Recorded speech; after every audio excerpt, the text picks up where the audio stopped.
యాకోబు రాసిన పత్రిక మొదటి అధ్యాయము.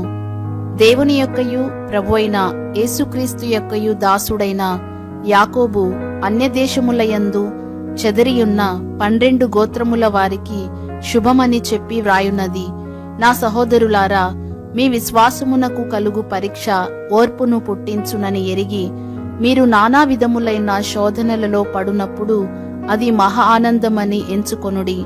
మీరు సంపూర్ణులును అనునాంగులును ఏ విషయములోనైనను కొదువలేని వారునై ఉండునట్లు ఓర్పు తన క్రియను కొనసాగింపనీయుడి. మీలో ఎవనికైనను జ్ఞానము కొదువగా ఉన్న ఎడల అతడు దేవుని అడుగవలెను, అప్పుడది అతనికి అనుగ్రహింపబడును. ఆయన ఎవనిని గద్దింపక అందరికిని ధారాళముగా దయచేయువాడు. అయితే అతడు ఏమాత్రమును సందేహింపక విశ్వాసముతో అడుగవలెను. సందేహించువాడు గాలిచేత రేపబడి ఎగిరిపడు సముద్ర తరంగమును పోలియుండును. అట్టి మనుష్యుడు ద్విమనస్కుడై తన సమస్త మార్గముల యందు అస్థిరుడు గనుక ప్రభువు వలన తనకేమైననో దొరుకునని తలంచుకొనరాదు. దీనుడైన సహోదరుడు తనకు కలిగిన ఉన్నత దశయందు అతిశయింపవలెను. ధనవంతుడైన సహోదరుడు తనకు కలిగిన దీన దశయందు అతిశయింపవలెను. ఏలయనగా ఇతడు గడ్డి పువ్వు వలె గతించిపోవును. సూర్యుడు ఉదయించి వడగాలి కొట్టి గడ్డిని మార్చివేయగా దాని పువ్వు రాలును, దాని స్వరూప సౌందర్యమును నశించును. అలాగే ధనవంతుడును తన ప్రయత్నములలో వాడిపోవును. శోధన సహించువాడు ధన్యుడు. అతడు శోధనకు నిలిచిన వాడై ప్రభువు తన్ను ప్రేమించు వారికి వాగ్దానము చేసిన జీవకిరీటము పొందును. దేవుడు కీడు విషయమై శోధింపబడనేరడు.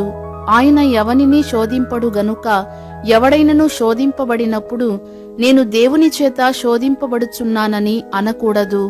ప్రతివాడును తన స్వకీయమైన దురాశ చేత ఈడ్వబడి మరులు కొల్పబడిన వాడై శోధింపబడును.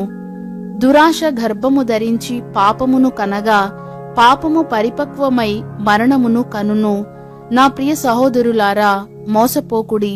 శ్రేష్టమైన ప్రతి ఈవియు సంపూర్ణమైన ప్రతి వరమును పరసంబంధమైనదై జ్యోతిర్మయుడగు తండ్రి యొద్ద నుండి వచ్చును. ఆయన యందు ఏ చంచలత్వమైనను గమనాగమనముల వలన కలుగు ఏ ఛాయ అయినను లేదు. ఆయన తాను సృష్టించిన వాటిలో మనము ప్రథమ ఫలముగా ఉండునట్లు సత్యవాక్యము వలన మనలను తన సంకల్ప ప్రకారము కనెను. నా ప్రియ సహోదరులారా, మీరీ సంగతి ఎరుగుదురు గనుక ప్రతి మనుష్యుడు వినుటకు వేగిరపడువాడును, మాటలాడుటకు నిదానించువాడును, కోపించుటకు నిదానించువాడునై ఉండవలెను. ఎందుకనగా నరుని కోపము దేవుని నీతిని నెరవేర్చదు. అందుచేత సమస్త కల్మషమును విర్రవీగుచున్న దుష్టత్వమును మాని లోపల నాటబడి మీ ఆత్మలను రక్షించుటకు శక్తిగల వాక్యమును సాత్వికముతో అంగీకరించుడి. మీరు వినువారు మాత్రమై ఉండి మిమ్మును మీరు మోసపుచ్చుకొనకుండా వాక్య ప్రకారము ప్రవర్తించువారునై ఉండుడి. ఎవడైనను వాక్యమును వినువాడై ఉండి దాని ప్రకారము ప్రవర్తింపని వాడైతే వాడు అద్దములో తన సహజముఖమును చూచుకొను మనుష్యుని పోలియున్నాడు. వాడు తన్ను చూచుకొని అవతలికి పోయి తానెట్టివాడో వెంటనే మరచిపోవును గదా. అయితే స్వాతంత్ర్యమునిచ్చు సంపూర్ణమైన నియమములో తేరిచూచి నిలుకడగా ఉండువాడెవడో వాడు విని మరచువాడు కాక క్రియను చేయువాడయ్యుండి తన క్రియలో ధన్యుడగును. ఎవడైనను నోటికి కళ్ళెము పెట్టుకొనక తన హృదయమును మోసపరుచుకొనుచు భక్తిగలవాడనని అనుకొనిన ఎడల వాని భక్తి వ్యర్థమే.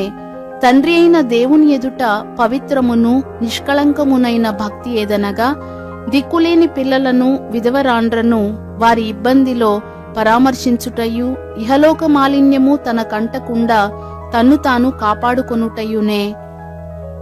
యాకోబు రాసిన పత్రిక 2వ అధ్యాయము. నా సహోదరులారా, మహిమా స్వరూపియగు మన ప్రభువైన యేసుక్రీస్తును గూర్చిన విశ్వాస విషయములో మోమాటము గలవారై ఉండకుడి. ఏలాగనగా బంగారు ఉంగరము పెట్టుకొని ప్రశస్త వస్త్రములు ధరించుకొనిన ఒకడు మీ సమాజ మందిరములోనికి వచ్చినప్పుడు మురికి బట్టలు కట్టుకొనిన దరిద్రుడును లోపలికి వచ్చిన ఎడల మీరు ప్రశస్త వస్త్రములు ధరించుకొనిన వానిని చూచి సన్మానించి, నీవిక్కడ మంచి స్థలమందు కూర్చుండుమని చెప్పి ఆ దరిద్రునితో, నీవక్కడ నిలువుము, లేక ఇక్కడ నా పాదపీఠమునకు దిగువను కూర్చుండుమని చెప్పిన ఎడల మీ మనస్సులలో భేదములు పెట్టుకొని మీరు దురాలోచనతో విమర్శ చేసిన వారగుదురు కారా? నా ప్రియ సహోదరులారా, ఆలకించుడి. ఈ లోక విషయములో దరిద్రులైన వారిని విశ్వాసమందు భాగ్యవంతులుగాను, తన్ను ప్రేమించు వారికి తాను వాగ్దానము చేసిన రాజ్యమునకు వారసులుగాను ఉండుటకు దేవుడు ఏర్పరచుకొనలేదా? అయితే మీరు దరిద్రులను అవమానపరచుదురు, ధనవంతులు మీ మీద కఠినముగా అధికారము చూపుదురు. మిమ్మును న్యాయ సభలకు ఈడ్చుచున్నవారు వీరే గదా. మీకు పెట్టబడిన శ్రేష్టమైన నామమును దూషించువారు వీరే గదా.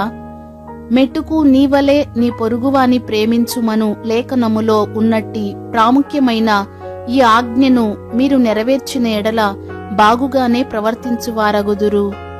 మీరు పక్షపాతము గలవారైతే ధర్మశాస్త్రము వలన అపరాధులని తీర్చబడి పాపము చేయువారగుదురు.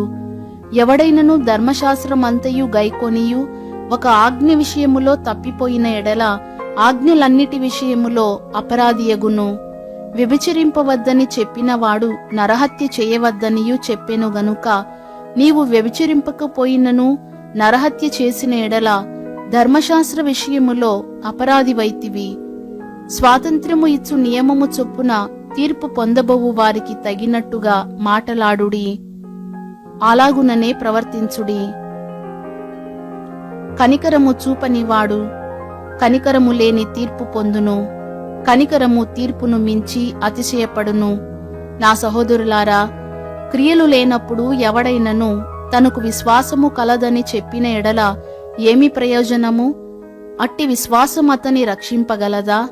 సహోదరుడైనను సహోదరి అయినను దిగంబరులై ఆనాటికి భోజనము లేక ఉన్నప్పుడు మీలో ఎవడైనను శరీరమునకు కావలసిన వాటిని ఇయ్యక సమాధానముగా వెళ్ళుడి, చలి కాచుకొనుడి, తృప్తి పొందుడని చెప్పిన ఎడల ఏమి ప్రయోజనము? అలాగే విశ్వాసము క్రియలు లేనిదైతే అది ఒంటిగా ఉండి మృతమైనదగును. అయితే ఒకడు, నీకు విశ్వాసమున్నది, నాకు క్రియలున్నవి, క్రియలు లేకుండా నీ విశ్వాసము నాకు కనుపరచుము, నేను నా క్రియల చేత నా విశ్వాసము నీకు కనుపరతునని చెప్పును. దేవుడొక్కడే అని నీవు నమ్ముచున్నావు, అలాగు నమ్ముట మంచిదే. దయ్యములను నమ్మి వణకుచున్నవి. వ్యర్థుడా, క్రియలు లేని విశ్వాసము నిష్ఫలమైనదని తెలిసి కొనగోరుచున్నావా? మన పితరుడైన అబ్రహాము తన కుమారుడైన ఇస్సాకును బలిపీఠము మీద అర్పించినప్పుడు అతడు క్రియల వలన నీతిమంతుడని తీర్పు పొందలేదా? విశ్వాసము అతని క్రియలతో కూడి కార్యసిద్ధి కలుగజేసిననియు, క్రియల మూలముగా అతని విశ్వాసము పరిపూర్ణమైనదనియు గ్రహించుచున్నావు గదా. కాబట్టి అబ్రహాము దేవుని నమ్మెను, అది అతనికి నీతిగా ఎంచబడెను అను లేఖనము నెరవేర్చబడెను. మరియు దేవుని స్నేహితుడని అతనికి పేరు కలిగెను. మనుష్యుడు విశ్వాస మూలమున మాత్రము కాక క్రియల మూలమునను నీతిమంతుడని ఎంచబడునని మీరు దీని వలన గ్రహించితిరి. అటువలెనే రాహాబను వేశ్య కూడా దూతలను చేర్చుకొని వేరొక మార్గమున వారిని వెలుపలికి పంపివేసినప్పుడు క్రియల మూలముగా నీతిమంతురాలని ఎంచబడెను గదా. ప్రాణము లేని శరీరం ఎలాగు మృతమో అలాగే క్రియలు లేని విశ్వాసమును మృతము. యాకోబు రాసిన పత్రిక 3వ అధ్యాయము. నా సహోదరులారా, బోధకులమైన మనము మరి కఠినమైన తీర్పు పొందుదమని తెలిసికొని మీలో అనేకులు బోధకులు కాకుండుడి. అనేక విషయములలో మనమందరము తప్పిపోవచ్చున్నాము. ఎవడైనను మాట యందు తప్పని ఎడల అట్టివాడు లోపము లేనివాడై తన సర్వ శరీరమును స్వాధీనమందుంచుకొన శక్తిగలవాడగును. గుర్రములు మనకు లోబడుటకై నోటికి కళ్ళెము పెట్టి వాటి శరీరమంతయు త్రిప్పుదుము గదా. ఓడలను కూడా చూడుడి, అవి ఎంతో గొప్పవై పెనుగాలికి కొట్టుకొని పోబడినను ఓడ నడుపువాని ఉద్దేశము చొప్పున మిక్కిలి చిన్నదగు చుక్కాని చేత త్రిప్పబడును. అలాగుననే నాలుక కూడా చిన్న అవయవమైనను బాగుగా అదిరిపడును. ఎంత కొంచెము నిప్పు ఎంత విస్తారమైన అడవిని తగులబెట్టును. నాలుక అగ్నియే. నాలుక మన అవయవములలో ఉంచబడిన పాప ప్రపంచమై సర్వ శరీరమునకు మాలిన్యము కలుగజేయుచు ప్రకృతి చక్రమునకు చిచ్చుపెట్టును. అది నరకము చేత చిచ్చుపెట్టబడును. మృగపక్షి సర్ప జలచరములలో ప్రతి జాతియు నరజాతి చేత సాధు కాజాలును. సాధు ఆయను గాని ఏ నరుడును నాలుకను సాధు చెయ్యనేరడు. అది మరణకరమైన విషముతో నిండినది. అది నిరర్గళమైన దుష్టత్వమే. దీనితో తండ్రి అయిన ప్రభువును స్తుతింతుము. దీనితోనే దేవుని పోలికగా పుట్టిన మనుషులను శపింతుము. ఒక్క నోట నుండియే ఆశీర్వచనమును శాపవచనమును బయలువెళ్ళును. నా సహోదరులారా, ఇలాగుండకూడదు. నీటి బుగ్గలో ఒక్క జల నుండియే తియ్యని నీరును చేదు నీరును ఊరునా? నా సహోదరులారా, అంజూరపు చెట్టున ఒలివ పండ్లైనను ద్రాక్ష తీగను అంజూరపు పండ్లైనను కాయునా? అటువలెనే ఉప్పు నీళ్లలో నుండి తియ్యని నీళ్లును ఊరవు. మీలో జ్ఞాన వివేకములు గలవాడెవడు? వాడు జ్ఞానముతో కూడిన సాత్వికము గలవాడై తన యోగ్య ప్రవర్తన వలన తన క్రియలను కనుపరచవలెను. అయితే మీ హృదయములలో సహింపనలవి కాని మత్సరమును వివాదమును ఉంచుకొనిన వారైతే అతిశయపడవద్దు. సత్యమునకు విరోధముగా అబద్ధమాడవద్దు. ఈ జ్ఞానము పైనుండి దిగివచ్చున్నది కాక భూసంబంధమైనదియు ప్రకృతి సంబంధమైనదియు దయ్యముల జ్ఞానము వంటిదియునై ఉన్నది. ఏలయనగా మత్సరమును వివాదమును ఎక్కడ ఉండునో అక్కడ అల్లరియు ప్రతి నీచ కార్యమును ఉండును. అయితే పైనుండి వచ్చు జ్ఞానము మొట్టమొదట పవిత్రమైనది, తరువాత సమాధానకరమైనది, మృదువైనది, సులభముగా లోబడునది, కనికరముతోనూ మంచి ఫలములతోనూ నిండుకొనినది, పక్షపాతమైనను వేషధారణ అయినను లేనిదియునై ఉన్నది. నీతి ఫలము సమాధానము చేయు వారికి సమాధానమందు విత్తబడును.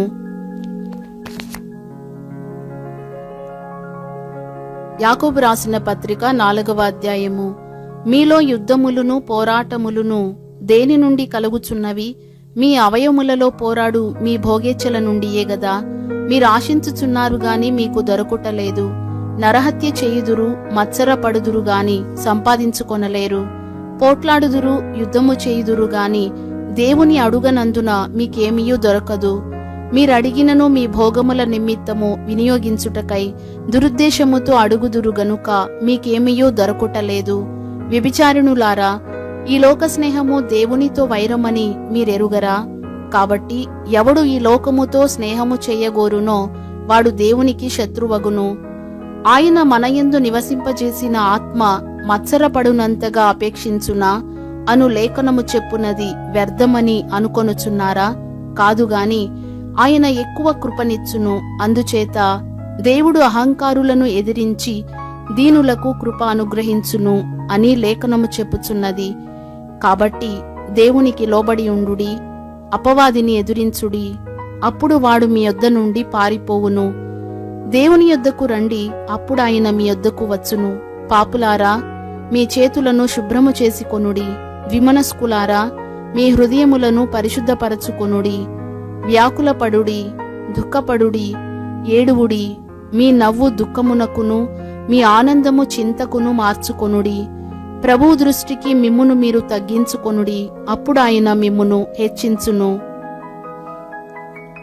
సహోదరులారా, ఒకనికి విరోధముగా ఒకడు మాటలాడకుడి. తన సహోదరునికి విరోధముగా మాటలాడి తన సహోదరునికి తీర్పు తీర్చువాడు ధర్మశాస్త్రమునకు వ్యతిరేకముగా మాటలాడి ధర్మశాస్త్రమునకు తీర్పు తీర్చుచున్నాడు. నీవు ధర్మశాస్త్రమునకు తీర్పు తీర్చిన ఎడల ధర్మశాస్త్రమును నెరవేర్చువాడవు కాక న్యాయము విధించువాడవైతివి. ఒక్కడే ధర్మశాస్త్రమును నియమించి న్యాయము విధించువాడు. ఆయనే రక్షించుటకును నశింపజేయుటకును శక్తిమంతుడై ఉన్నాడు. పరునికి తీర్పు తీర్చుటకు నీవెవడవు? నేడైనను రేపైనను ఒకానొక పట్టణమునకు వెళ్ళి అక్కడ 1 సంవత్సరముండి వ్యాపారము చేసి లాభము సంపాదింతము రండని చెప్పుకొనువారలారా, రేపేమి సంభవించునో మీకు తెలియదు. మీ జీవమేపాటిది? మీరు కొంతసేపు కనబడి అంతలో మాయమైపోవు ఆవిరి వంటి వారే. కనుక ప్రభువు చిత్తమైతే మనము బ్రతికి ఉండి ఇది అది చేతమని చెప్పుకొనవలెను. ఇప్పుడైతే మీరు మీ డంబముల యందు అతిశయపడుచున్నారు. ఇట్టి అతిశయమంతయు చెడ్డది. కాబట్టి మేలైనది చేయనెరిగియు అలాగు చెయ్యని వానికి పాపము కలుగును. యాకోబు రాసిన పత్రిక 5వ అధ్యాయము. ఇదిగో ధనవంతులారా, మీ మీదికి వచ్చెడి ఉపద్రవములను గూర్చి ప్రలాపించి ఏడువుడి. మీ ధనము చెడిపోయెను, మీ వస్త్రములు చిమ్మటలు కొట్టినవాయెను. మీ బంగారమును మీ వెండియు తుప్పు పట్టినవి. వాటి తుప్పు మీ మీద సాక్ష్యముగా ఉండి అగ్నివలె మీ శరీరములను తినివేయును. అంత్యదినములయందు ధనము కూర్చుకొంటిరి.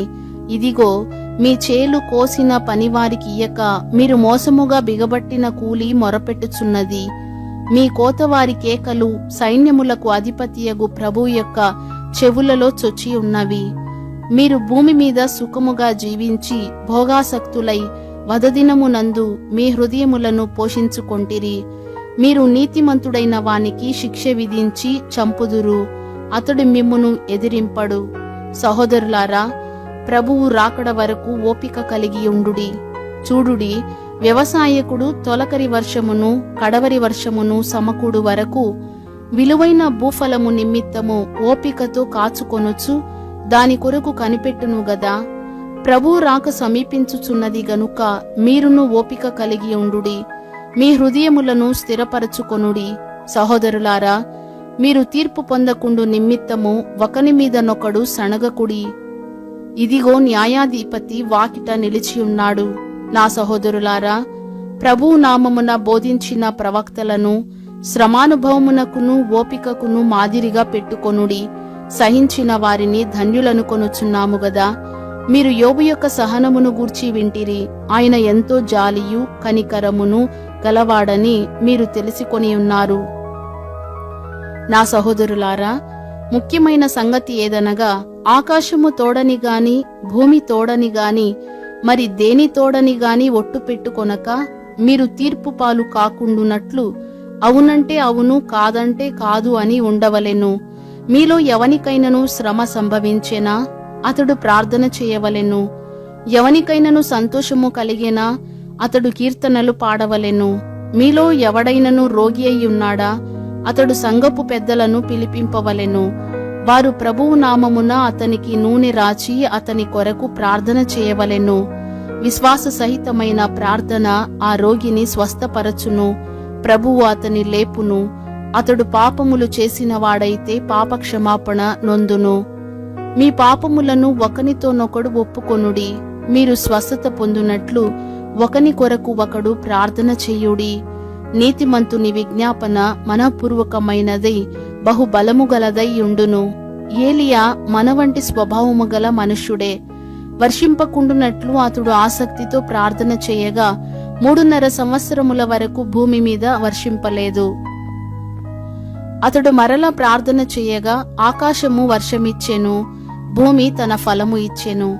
నా సహోదరులారా, మీలో ఎవడైనను సత్యము నుండి తొలగిపోయినప్పుడు మరియొకడు అతనిని సత్యమునకు మళ్లించిన ఎడల పాపిని వాని తప్పు మార్గము నుండి మళ్లించువాడు మరణము నుండి ఒక ఆత్మను రక్షించి అనేక పాపములను కప్పివేయునని తాను తెలిసికొనవలెను.